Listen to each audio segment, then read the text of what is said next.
நேயர்களுக்கு வணக்கமும் எமது மனதனிந்த நல்வாழ்த்துக்களும். இந்த நிகழ்ச்சியின் மூலமாக மீண்டும் உங்கள் அனைவரையும் சந்திப்பதில் நான் பெரும் மகிழ்ச்சி அடைகின்றேன். ஒவ்வொரு மாதமும் இந்த நிகழ்வுகளை நாங்கள் பதிவு செய்து மக்கள் நலனுக்காக, சமூக நலனுக்காக இதை நாங்கள் தயாரித்து அனுப்பி கொண்டிருக்கின்றோம். பகை, எதற்கு பகை? இதுதான் இன்னைக்கு தலைப்பு. சமூகமாக இருந்தாலும் சரிங்க, நாடுடைய வளர்ச்சியாக இருந்தாலும் சரி, நண்பர்கள் கூட்டம் இருந்தால் தான் அது நம்ம சிறப்பாக செய்ய முடியும். அந்த நட்பு அப்படிங்கிறது மிக அழகானது. அந்த ஒற்றுமை பலம் வாய்ந்தது, மிகையானது. அது ஒன்றுமே பண்ண முடியாது.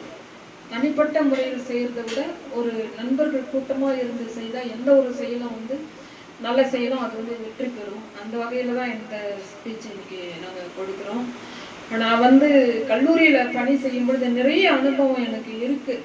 அட்மிஷனுக்காக நிறைய பேரை நான் சந்திச்சிருக்கேன். அதில் நிறைய எனக்கு அனுபவம் கிடைச்சிருக்கு.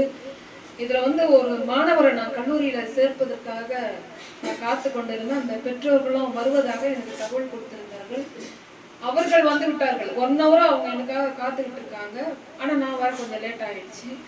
அதனால் காத்திருந்த அந்த பெற்றோர்கள் கையில் பார்த்தீங்கன்னா அந்த பையனுடைய அப்பா தான் எனக்காக காத்துக்கிட்டு இருந்தாரு. நான் வந்ததும் எனக்கு உனக்க வச்சுட்டு, மேடம் உங்களுக்காக ரொம்ப நேரம் காத்துருக்கோம், என்னுடைய மகனை காலேஜில் அட்மிஷன் பண்ணணும் அப்படின்னு சொன்னாங்க. அதுக்காக தானே நாங்களும் இருக்கோம், நாங்களும் அதுக்காக தானே இவ்வளோ தூரம் பணி செய்கிறோம் அப்படின்னு சொல்லி அவரோட பேச்சு கொடுக்கும் பொழுது ஒரு மிகையான சந்தோஷம் என்ன அப்படின்னா, ஒரு பையனரிய வேர்க்கலையை கொண்டு வந்து எங்கையில கொடுத்துட்டு இன்னொரு சீட்டில் மனைவி வரைந்த ஒரு ஓவியத்தை கொண்டு வந்து காட்டினாருங்க. அந்த ஓவியம் பார்த்தீங்கன்னா நான் உட்காந்து எழுதுற மாதிரி ஒரு ஓவியத்தை, அது அவங்க என் கூட ஒர்க் பண்ண டீச்சர் தான். அவங்களுடைய மகனை தான் காலேஜில் சேர்க்கறதுக்காக நான் அட்மிஷன் கொடுக்கறதுக்காக இருந்தோம். அப்போ தான் அவர் வந்திருந்தார். என்னுடைய அந்த எழுதுற மாதிரி ஒரு ஓவியத்தை அந்த என் கூட ஒர்க் பண்ண டீச்சர் வரைஞ்சி தன்னுடைய கணவர்கிட்ட கொடுத்து அனுப்புனாங்க. எனக்கு பிடிக்கும்னு சொல்லி வேர்க்கண்ணையும் கொடுத்து அனுப்புனாங்க. அதை ஏன் நான் சொல்ல வரேன் அப்படின்னு சொன்னால், கணவன் என்பவர் மனைவியினுடைய துணைவர்.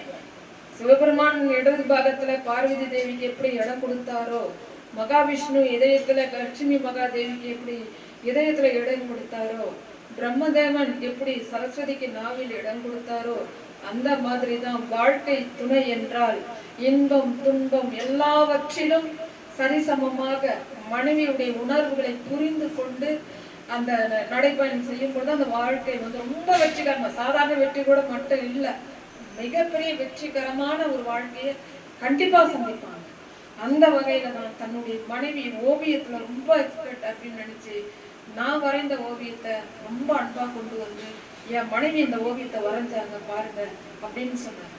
அந்த அவருடைய அந்த அன்பு கலந்த அந்த ஒரு இதை என்னால ரொம்ப சந்தோஷப்பட்டேன். ஏன்னா என் கூட ஒர்க் பண்ண டீச்சரை தன்னுடைய கணவரை பற்றி எப்போ புகழ்ந்துகிட்டே இருப்பாங்க. நான் செய்யற எல்லா விஷயத்தையும் அவர் பாராட்டிக்கிட்டே இருப்பாரு.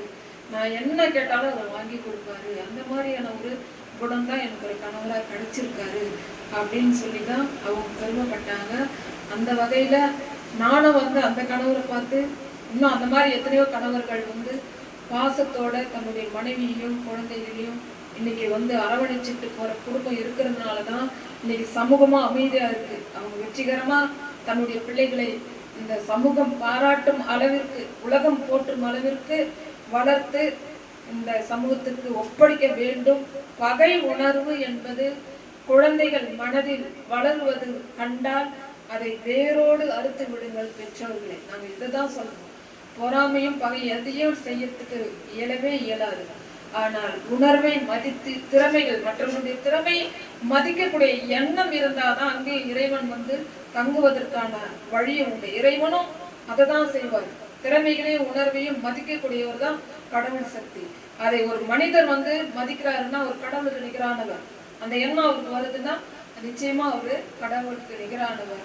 மற்றவர் செய்யப்படக்கூடிய துன்பமும் தன்னுடைய துன்பத்தினால ஏற்று நடை போட வேண்டும். அது அவர்களுக்கு ஒரு வழிகாட்டுதலை நாம் செய்ய நினைத்தாலே போதும், நாம நல்லா இருப்போம். அதை விளக்க தான் இன்னைக்கு ஒரு அற்புதமான பாடல் உங்களுக்காக நாங்கள் வழங்க இருக்கிறோம். எங்க வீட்டு பிள்ளையில மலருக்கு தென்றல், கதிரவனா இருந்தாலும் நிலவாக இருந்தாலும் இருவருமே நமக்கு ஒரு உதவி செய்யும். கதிரவன் ஒளி இல்லாம செடிங்க வளராது. நிலவுடைய ஒளி இருளை போக்கக்கூடிய மகாசக்தி பெற்றது நிலவு ஒளி.